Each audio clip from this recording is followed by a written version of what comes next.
Muito boa tarde. Começa aqui o programa Eclésia, num dia em que contamos também com a presença de Dom Manuel Clemente. Será dentro de alguns instantes. Para já, olhamos à atualidade informativa.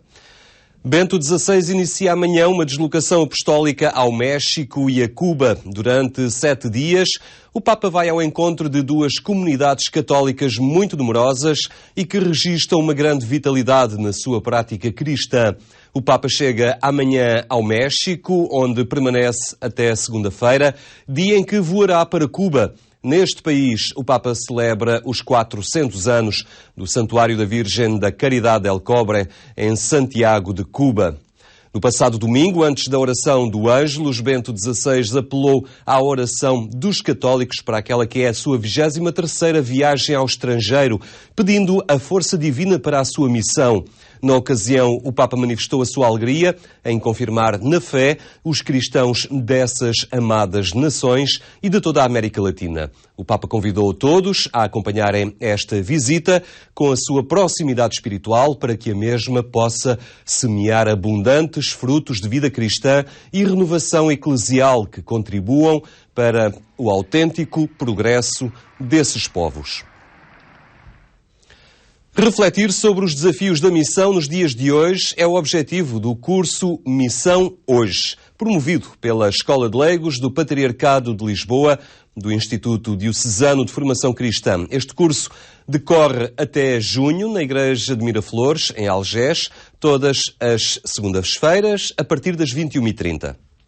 Cerca de 60 pessoas marcam presença todas as segundas-feiras em mais uma sessão do curso Missão Hoje. Desde fevereiro e até junho serão aqui desenvolvidos 15 grandes temas. As temáticas vão desde a Bíblia, à vocação e à missão, à espiritualidade, aos meios de comunicação social, àquilo que acontece entre os jovens, ao voluntariado missionário, às questões ecuménicas e do diálogo interreligioso, às relações com o mundo da cultura, enfim, uma quantidade enorme de temas que fazem um todo quando construídos assim como uma espécie de puzzle.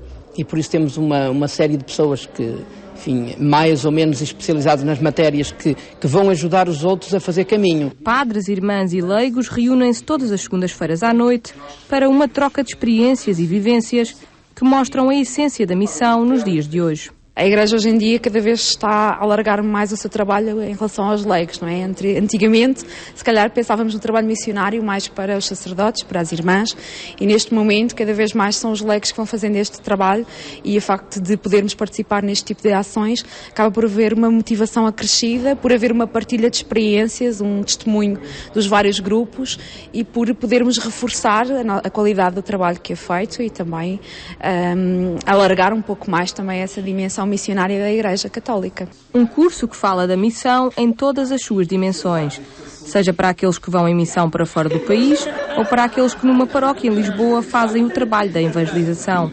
Aqui o conhecimento adquirido é benéfico para todos. Eu acho que, acima de tudo, o curso permite trazer novas ideias para junto dos grupos de jovens, mesmo das catequeses de adultos.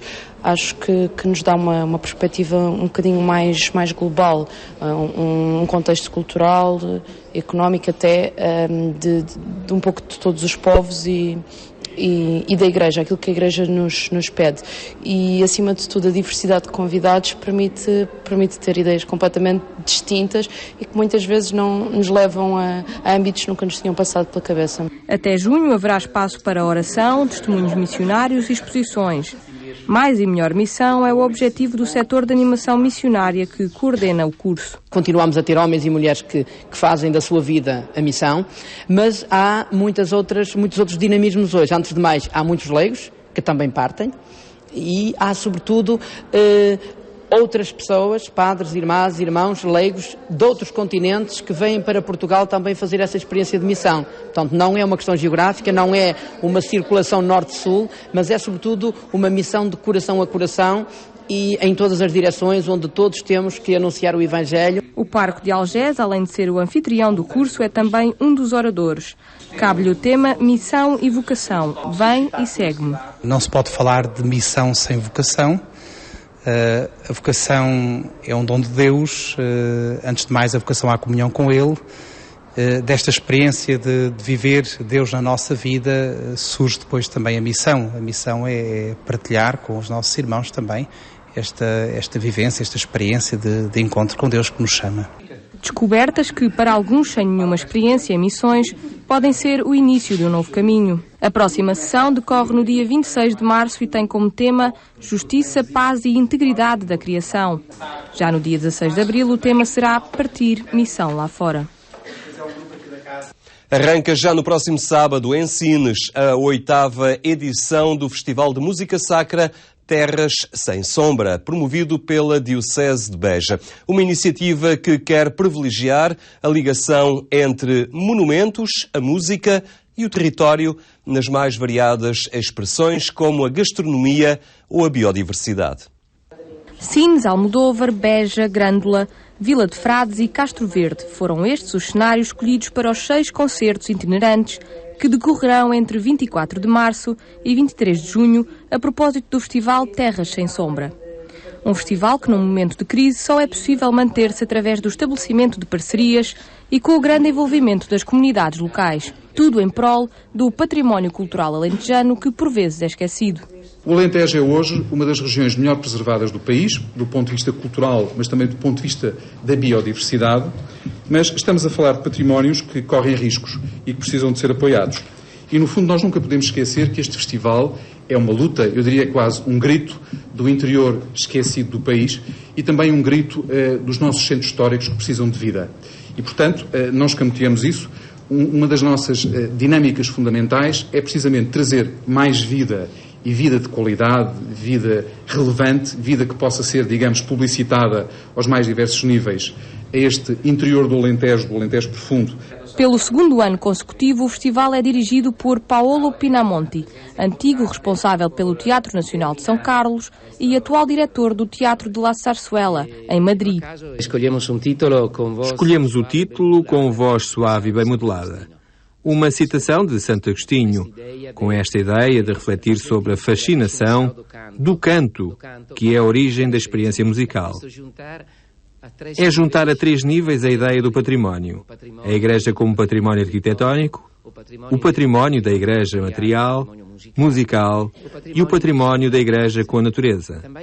Também este é um modelo que está a mostrar a sua variedade. Este ano, a parceria com o Teatro São Carlos é reforçada com a coprodução de 3 dos concertos do festival. O Teatro Nacional São Carlos tem por objetivo tornar as grandes criações musicais da humanidade acessíveis à população, preservar a herança musical portuguesa e dar uma oportunidade à criação. Isso pode-se, enfim, resumir nisto, mais ou menos, a sua missão. E, particularmente num ano de contenção económica, é fundamental encontrar parceiros que possam permitir sair do Teatro São Carlos, porque o país não se reduz ao público que tem acesso ao Teatro Nacional São Carlos, e, portanto, é muito importante ir em digressão, é importante sair. A música, o património e a biodiversidade serão assim os eixos dinamizadores desta edição do festival, que promoverá o diálogo entre a música e a sociedade que o recebe. Aproveitando o momento atual, o Festival Terras Sem Sombra deste ano abraça ainda outra causa, a da defesa de alguns dos recursos mais ameaçados no território.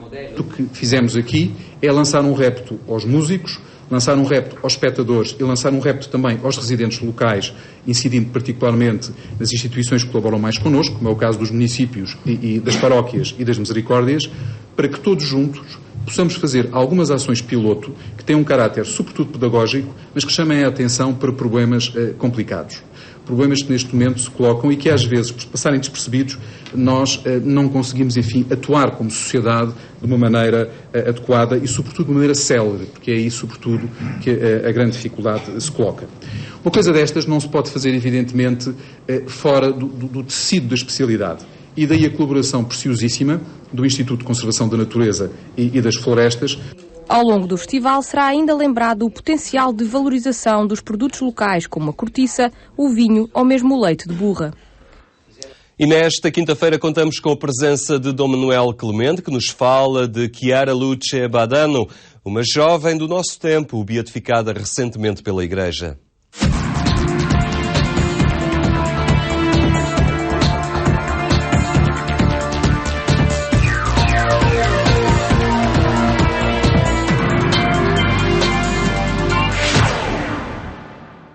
Na infância, adolescência e juventude são momentos de santidade os que foram vividos por Clara Luz Badano, que temos estado a apresentar nesta rubrica Passado-Presente, como sempre com o Dom Manuel Clemente, cumprimento. Muito boa tarde, obrigado por estar connosco.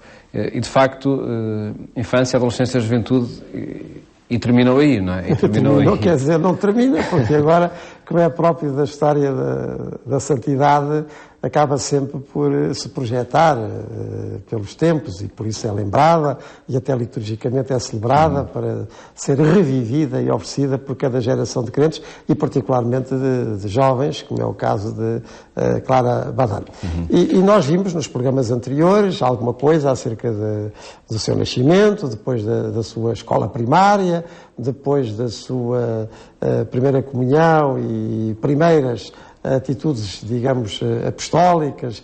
Bem, agora vamos acompanhar algo da sua adolescência e já princípios de juventude, naquilo que nós poderíamos chamar o secundário, portanto, uma fase ulterior do ensino e da aprendizagem, que para ela vai significar uma ausência, ainda que intermitente, da terra e do meio onde tinha vivido até aí, portanto, tudo tinha sido naquele envolvimento ainda rústico, rural, de uma pequena terra de província, aliás numa geografia muito bonita e frondosa e apetecível, e agora vai ter que mudar para onde havia ensino desse nível, concretamente para Savona, e esta troca de Sacelo por Savona custou-lhe muito, porque isto também faz parte da vida, ou seja, a pouco e pouco, quase como uma borboleta a sair da crisálida, a vida vai-se desdobrando em novos reptos, novos desafios e novos ambientes,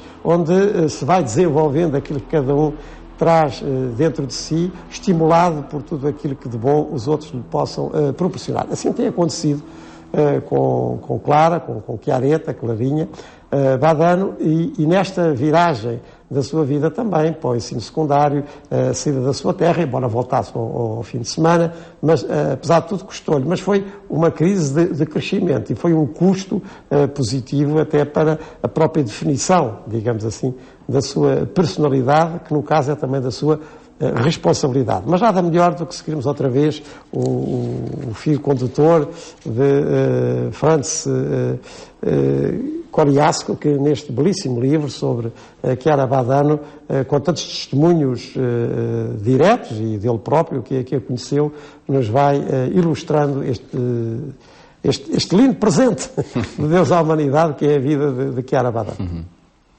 Clara inicia os estudos secundários em setembro de 1985.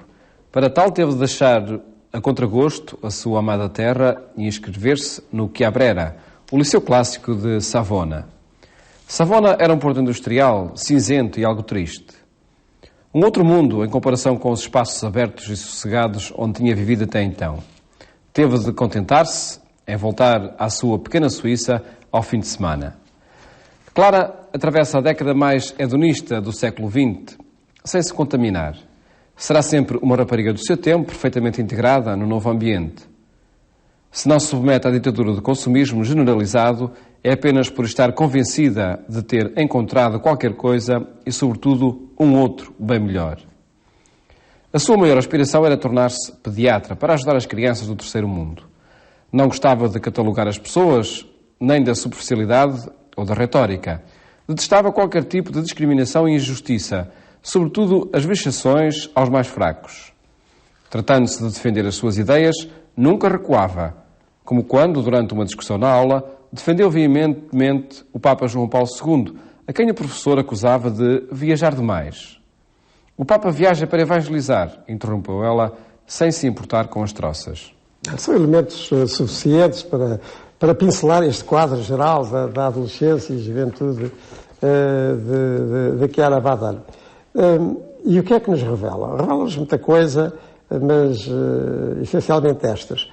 Ela, na sua infância, e até trocar Sacelo, a terra natal, por Savona para os estudos secundários, ela tinha acumulado dentro de si própria, ela tinha condensado, ela tinha consolidado em si mesma um conjunto de convicções e de sentimentos que a mantiveram no percurso que já tinha iniciado e mesmo num meio muito diferente e que podiam ter transtornado tudo aquilo que vinha atrás, como infelizmente acontece.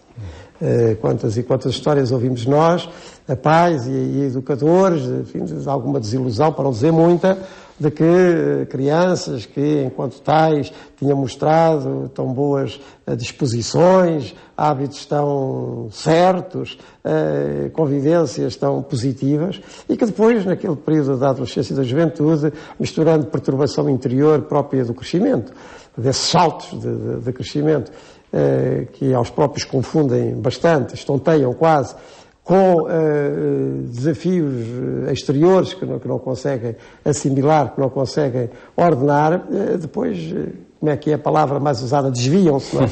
Desviam-se, não é? Bem, estas histórias nós ouvimos-las constantemente. O que é interessante em Chiara Badana, que nós estamos a seguir, é que essa consistência interior que ela já tinha revelado se vai aguentar.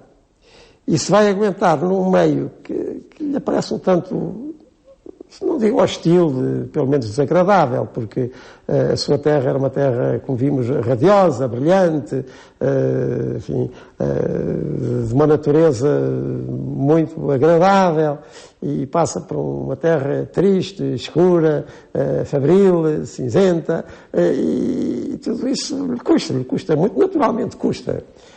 Mas não é apenas essa dificuldade exterior, é também o meio, o ambiente, porque em Sacelo tudo era próximo da sua excelente família, onde ela vivia com os pais e com os parentes que estivessem próximos, aos seus amigos, aos seus vizinhos que conhecia, aos seus antigos colegas de escola, enfim, a paróquia, tudo aquilo estava muito arrumado e bem arrumado e era bonito.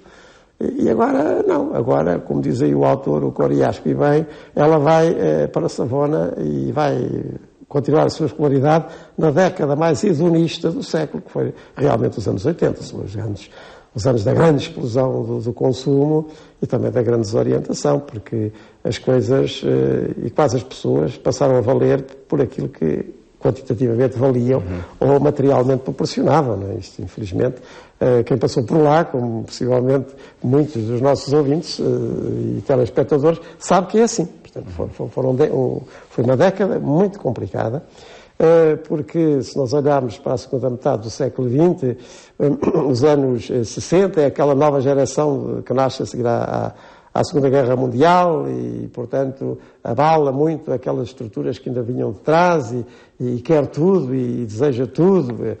Os anos 80 ainda herdam muito disso, mas quase que enviesam para um consumismo mais imediato e, portanto, os valores desvalorizam-se, porque o que agora parece ter valia e interesse é aquilo que é imediatamente consumível. E isto em todos os aspectos. Portanto, ela, quando passa, repito, de Sacelo para Savona, leva uma consistência interior que tinha ganho, que consegue superar a paisagem desagradável em relação àquela que tinha na sua terra natal, mas também consegue aguentar-se diante dos desafios do consumismo envolvente. E aí o Coriasco diz, e diz de uma maneira interessante, que ela não vai tanto atrás das coisas e do gasto e do consumo, porque tinha descoberto outra realidade e, sobretudo, outro bem melhor, como diz. Está-se a referir, obviamente, à sua relação com Jesus Cristo, ao Evangelho que ela constantemente meditava, à boa experiência cristã de Cristo no meio dela e dos outros seus companheiros com a mesma referência. Tudo isso ela já tinha ganho, não é? E, portanto, isso aguenta, é melhor. Ela não entra na lógica do consumo porque descobriu o que é a fruição, que é não consumir, que é não gastar, mas é exatamente usufruir do que é oferecido, e bem oferecido no sentido, podemos dizê-lo, e é isso que se quer dizer, da vida de Cristo, como ela se oferece. Portanto, e é isso que lhe dá a tal consistência que aí o autor refere. O que nos dá, repito, muito que pensar. Ou seja, a melhor maneira de nós garantirmos juventudes, digamos, certas, é nós as certificarmos antes, não é? Com tudo o que lhes possamos oferecer às crianças, aos adolescentes, sentido dos outros e sentido do outro, porque eles acabam por ser mútuos, quem conhece a Deus conhece as suas criaturas, dar-lhes um bom ambiente de referência, onde se habituem àquelas alegrias verdadeiras que por isso mesmo não são consumíveis nem se gastam. Por aí passa também o desenvolvimento da vida interior, que não precisa de nada senão de estar e deixar-se estar diante de Deus como constante gerador de vida. Há aqui uma série de consistências que quanto mais cedo se ganharem melhor, porque são depois essas que vão aguentar essa travessia do deserto em que muitas vezes a juventude se torna. E no caso, mesmo sozinha e num ambiente desconhecido... Claro, porque estava ela mudou de terra, mas não mudou de si.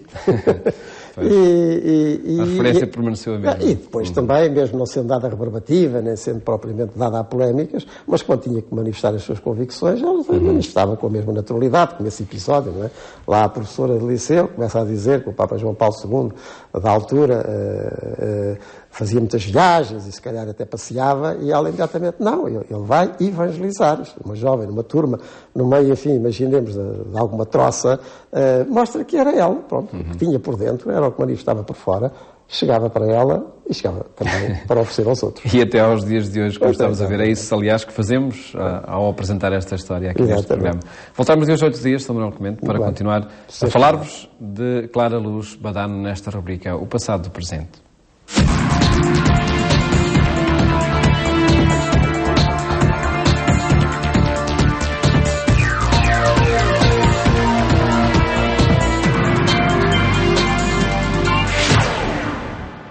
Fica por aqui este espaço informativo que pode acompanhar também na internet em agência.eclesia.pt. Essa é a plataforma multimédia da Igreja Católica que o põe a par de todos os temas da atualidade. Obrigado pela atenção que nos dispensou. Tenha uma boa tarde e até amanhã, se Deus quiser.